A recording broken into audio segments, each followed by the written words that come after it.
Bhimbetka caves in the central Indian state of Madhya Pradesh are now generally recognized as one of the oldest habitats of prehistoric man on the Indian subcontinent.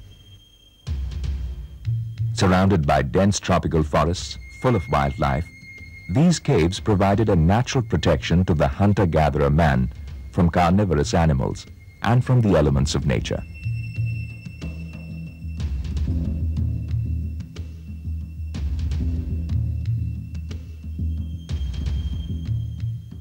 Evidence of the presence of man in these rock shelters has been traced back to the Upper Paleolithic period. The last continuous habitation in these cave shelters was as recent as 1,000 years ago.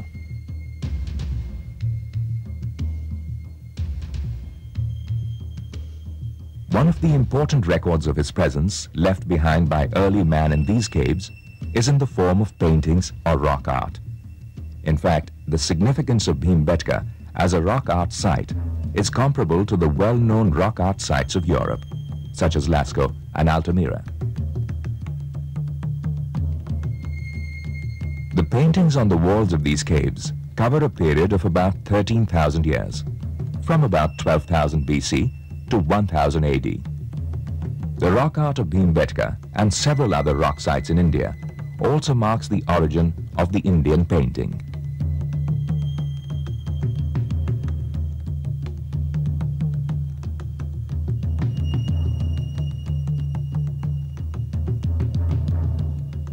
Why did the prehistoric man paint? Was this an attempt to communicate through a visual language when the language of words had not adequately developed? Had this something to do with magic, religion, or shamanism? Or do these paintings represent the early efforts of human beings to express an innate urge for creativity? Different scholars hold different views, but it is beyond doubt that the rock art of Bhimbetka, quite often painted in several layers by different generations, reflects the progressive stages of human evolution, from the hunter-gatherer stage to the agro-pastoral society. Therefore, the impulse behind these paintings would have also changed according to early man's own evolution. As the motives to paint became more sophisticated, so did the context and the form of paintings. While the paintings of the earlier period depict animals, like elephants and wild boar, in a naturalistic form, later the scenes become more complex and the forms more stylized. Bhimbetka caves contain more than 1,300 paintings and represent one of the largest rock painting treasures of the world.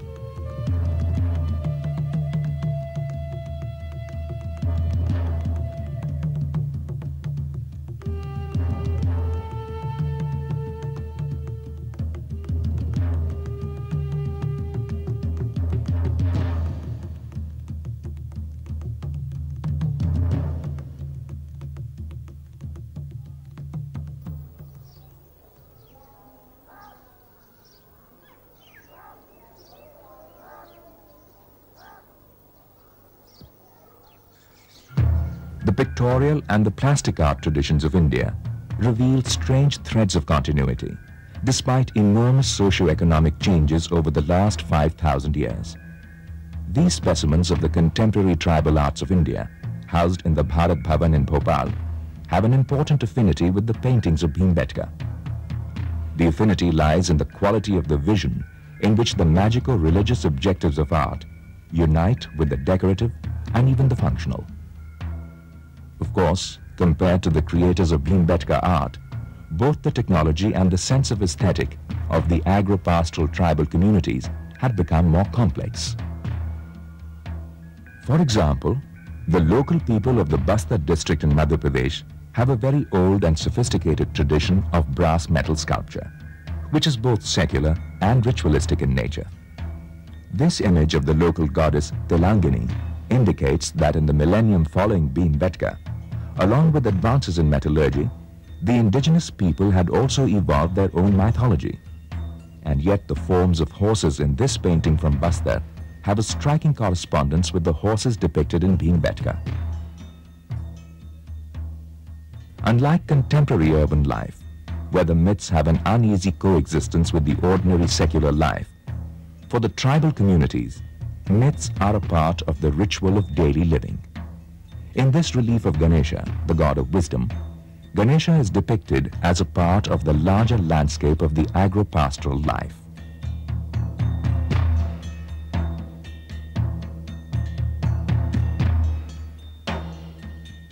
Similarly, the serpent god Sheshnag, who according to a myth holds the earth on its head, becomes the source of all forests, trees and plants in this colorful painting.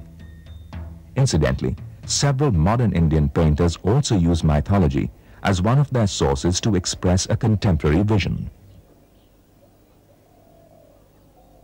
For example, Manjeet Bhava, a distinguished Delhi-based painter, uses the mythological characters of Krishna and Radha to convey the yearning for love and compassion in our society, which is full of violence. In fact, Manjeet deliberately transforms the figures of Krishna and Radha into the images of folklore lovers Heer and Raja to create a more secular environment. His treatment of human and animal figures shows the influence of tribal art, which gives them a timeless quality.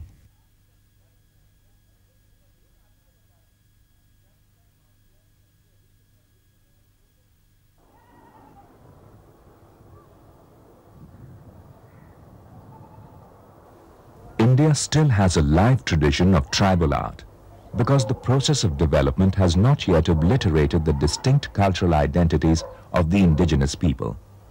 At the same time, they are no longer cut off from the process of change. A continuing effort is therefore being made to preserve tribal art in institutions like the Bharat and the Museum of Man, both situated in Bhopal.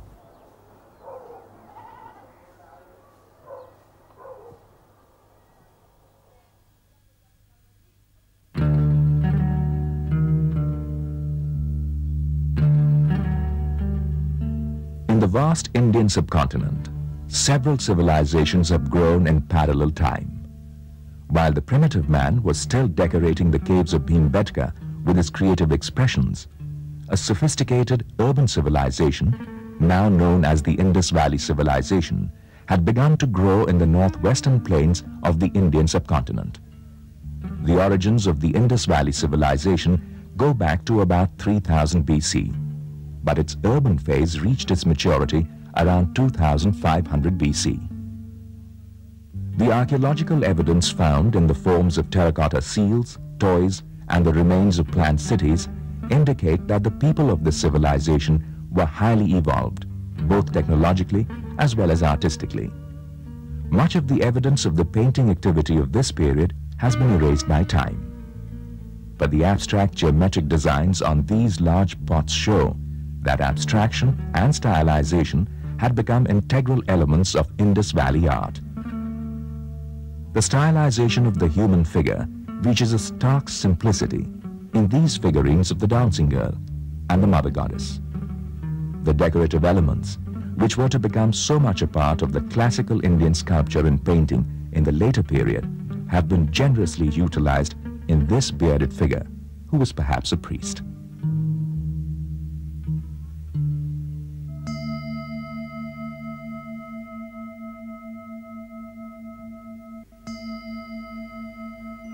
The next major phase of Indian art was inspired by Buddhism, which became a major cultural influence in India from the 5th century BC onwards. This stupa at Sanchi in Madhya Pradesh was constructed by Emperor Ashoka of the Mauryan dynasty in the 3rd century BC and is now a World Heritage Site. He had proclaimed Buddhism as the official religion of the state after he saw the bloodbath of the Kalinga War. Several successive generations of kings have added to the Sanchi Stupa complex right up to the 12th century AD. At one time, this complex housed a Buddhist monastery and a training institution for the young Buddhist monks.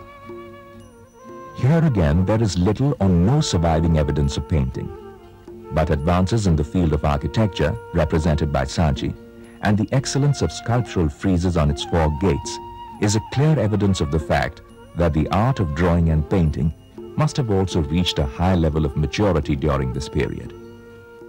The sculptural reliefs on the 4 gateways or toranas surrounding the main stupa relate the stories of the previous lives of Buddha, or the Jataka tales.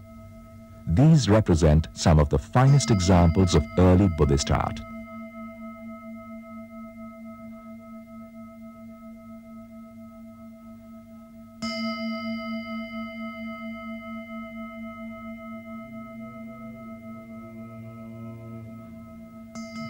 About 400 kilometers south of Sanchi, in the present state of Maharashtra, the Buddhist monks were to create the second major surviving landmark in the history of Indian painting. This landmark is represented by the world-famous murals in Ajanta caves.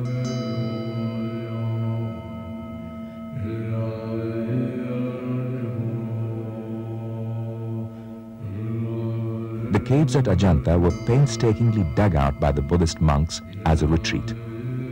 These caves were carved out from about the 2nd century BC to the 7th century AD and have now been declared a World Heritage Site.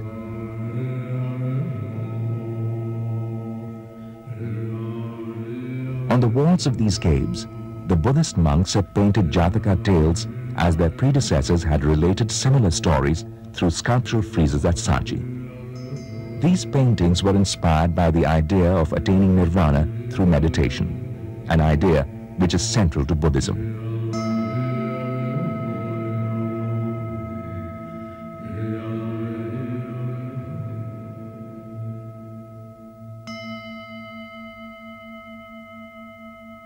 The mural paintings of Ajanta establish for the first time some of the important features of classical Indian painting, which were to frequently reoccur in the later periods.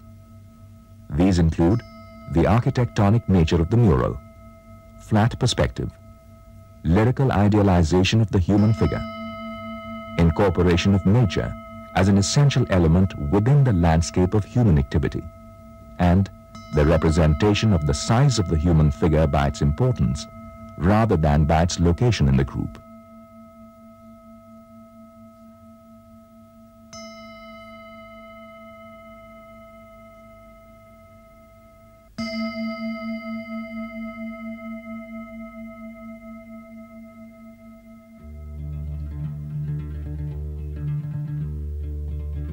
The Ajanta phase of the Indian painting came to an end by about the 7th century AD, but the involvement of Buddhist monks with art continued right through the medieval ages. Buddhism spread to other parts of India, such as Ladakh, and to other parts of the world, such as Tibet, China, South Asia, and the Far East.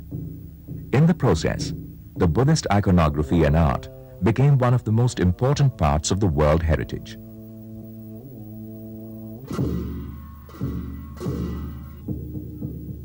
The Thiksen monastery in Ladakh, dating back to the 15th century AD, houses several examples of medieval Indian Buddhist art.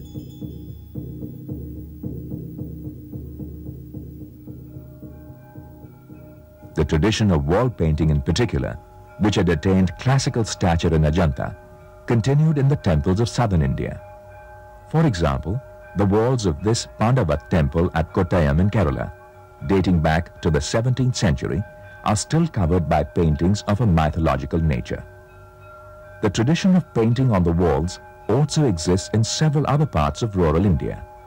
In the Madhubani region of Bihar, women paint the kovar or the room of the newlyweds with the images of Lord Rama and his wife Sita. This is a way of idealizing the husband and wife relationship. Similarly, the Rathwa tribals of Madhya Pradesh still paint the walls of their homes with mythological figures and intricate designs on special occasions. Obviously, some symbols of the urban intrusion into the tribal world, like guns and watches, have entered into the imagery of the Rathwas.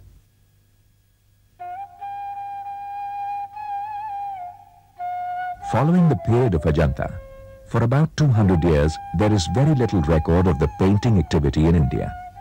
Yet, this is the period in which the Jain religion was growing as an important cultural influence in Western India, and which found expression in the form of great temples. Although Jainism developed around the same time as Buddhism, it was only between the 10th and the 13th centuries AD that it acquired a dominant political position in large parts of Western India. The Jain Kings, their ministers and merchants, were enlightened men who were great builders and who also set up libraries of religious and secular texts. The texts were usually on palm leaves and carried elaborate illustrations. These illustrations became the genesis of the art of miniature painting. The Jain miniatures followed the flat perspective of Ajanta, but their treatment of the human figure and face is different from the murals of Ajanta. Generally, one eye is finished with a long tail, and the other eye often projects beyond the facial outline. When the Mughals arrived in India in 1526, there was therefore already a large body of Indian painters who had been painting for generations. Akbar, the great Mughal emperor, who was not literate but was very keen on learning, set up karkhanas or ateliers at Fatehpur Sikri near Agra to illustrate epics like the Hamza-Nama. Hamza-Nama, or Dastan-e-Amir Hamza, is the story of the exploits of an uncle of the Prophet Muhammad. About 1100 episodes of the story were illustrated on cloth pieces, each of 2 feet by 2.5 feet. The work took 15 years and was done under the supervision of 2 Persian master painters, Mir Sayyid Ali and Abdus Samad. And a lot of Indian painters were also involved to complete different aspects of the paintings. This created a new synthesis of several traditions in the Indian painting. The Persian tradition which the 2 artists brought. The painters of India, who came from different parts of India, brought the Rajasthani tradition, Gujarati tradition, perhaps a Lahori tradition. And then Akbar was presented with a copy of a polyglot Bible, Plantain's very famous polyglot, which had illustration, a European illustration. And he bade his artists to use, learn from this. So European tradition in that sense. Ghulam Muhammad Sheikh, a distinguished painter who taught art history at the MS University Baroda, frankly acknowledges his debt to Hamza-Nama. He constantly uses a variety of Indian traditional sources along with sources like Simone Martini and Ambrogio Lorenzetti from Italy to express his own contemporary vision.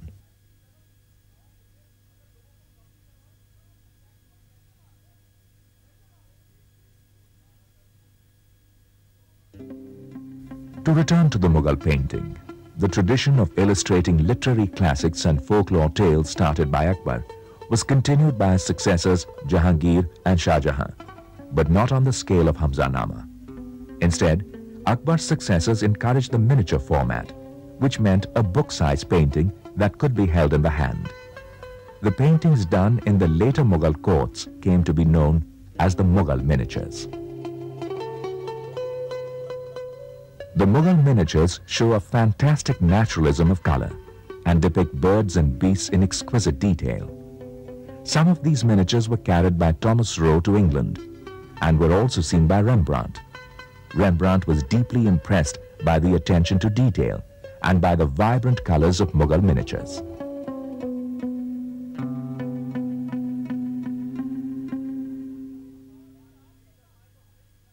Most of the Rajput kings of Rajasthan had a close political and cultural association with the Mughals. This was also true of the kings of Udaipur or Mewar, Kota, Bundi, Jodhpur and Kishangarh. As is well known, Aurangzeb, the last important emperor of the Mughal dynasty, did not have any interest in the arts. Therefore, in the later part of the 17th century, the artists working at the Mughal court migrated to the Rajput courts of Rajasthan and the hill kingdoms of northern India.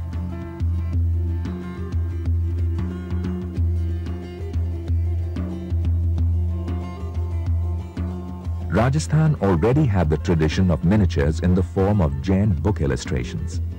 But Rajasthani miniatures really blossomed only in the 17th and 18th centuries after the migration of the artists from the Mughal court. Several schools of miniature painting grew in Rajasthan, each identified with a specific kingdom, such as Udaipur, Kota, Bundi, Jodhpur and Kishangarh. Some themes in Rajasthani miniatures were common in almost all schools, such as the Radha Krishna legend, the Baramasa, or the cycle of the seasons, and the Ragmala, that is paintings inspired by the specific moods of Indian classical ragas.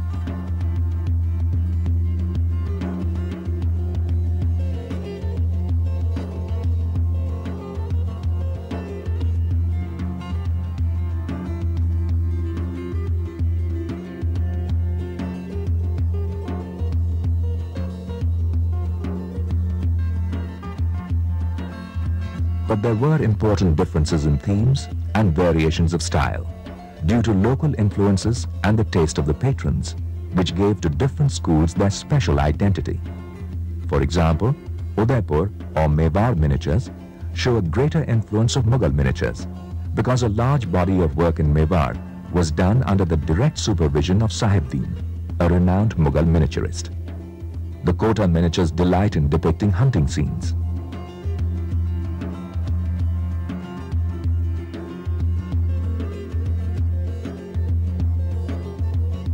The miniatures of Bundi, which is hardly 40 kilometers from Kota, excel in ornamentation of great delicacy.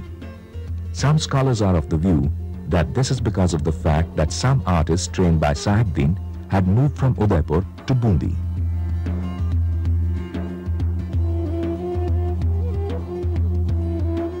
The last and perhaps the finest blossoming of the Rajasthani miniatures, also known as Rajput miniatures, occurred in the 18th century in a little kingdom called Kishangarh, about 80 kilometers from Jaipur. The Kishangarh miniatures are actually the celebration of a real love story, the love of the poet king Raja Savant Singh for a maid whom he called Bani Thani, or the Beautiful. Of course, according to the convention of the time, Bani Thani was transformed into Radha and the king Savant Singh into the divine lover Krishna. Much before Edward VIII, Raja Savant Singh ultimately abdicated the throne for his beloved. It was Nihal Chand, the master painter who had migrated from the Mughal court, who created this transformation. Of course, there were other painters like Bhavani Das and Surat Ram, who contributed to the Kishangarh school, a school distinguished by the use of gold dust, brilliant colors, and extremely light, almost weightless figures.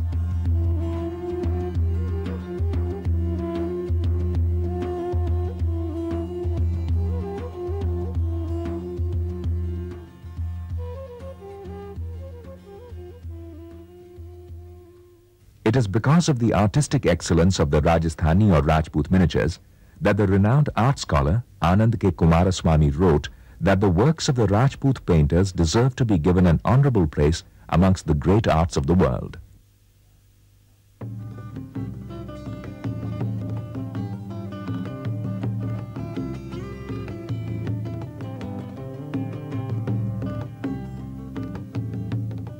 From the late 17th century onward, in parallel time with the Rajasthani miniatures, several schools of miniature painting also grew in the sub-Himalayan kingdoms of northern India.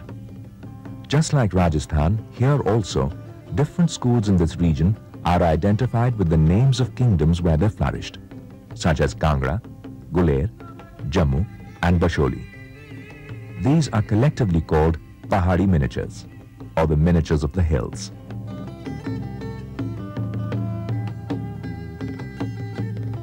One of the most significant Pahari miniature schools is Basholi, which flourished during the late 17th and the 18th centuries. In Basholi miniatures, the lines and contours of the human figure and of the landscape are sharply etched against an uncluttered background. The Basholi school is also known for its unusual and highly imaginative color combinations, such as lime green and a luminescent yellow, which derive from folk art. These color combinations are sometimes used to create unusual moods which are not usually associated with the chosen colors.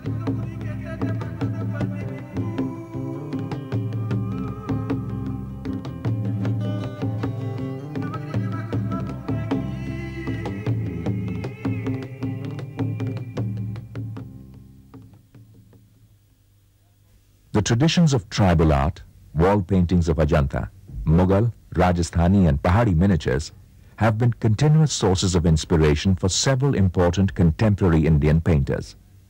For example, J. Swaminathan, who died in 1994, was deeply inspired by the tribal arts on the one hand and the Pahari miniatures on the other. Of course, neither the language nor the painterly concerns of Swaminathan were confined to these sources. Instead, along with other sources and techniques, Swaminathan uses the colors of the miniature and a combination of lace-like details and floating forms in wide open spaces to create new imagery.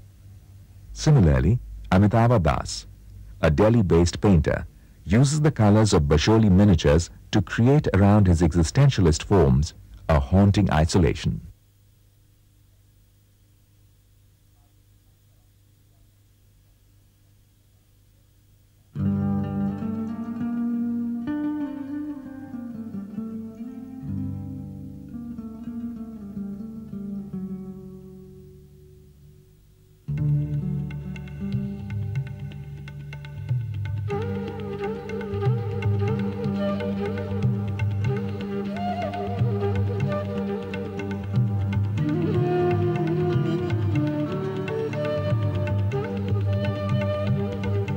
In all cultures, traditions take generations to establish roots and to grow. A contemporary artist has no obligation to follow in the footsteps of any specific tradition because his world is different and he is responding to a reality which did not exist when these traditions were established. And yet, as in other parts of the world, artists in contemporary India still refer to these traditions as a meaningful source, while at the same time evolving their own personal language.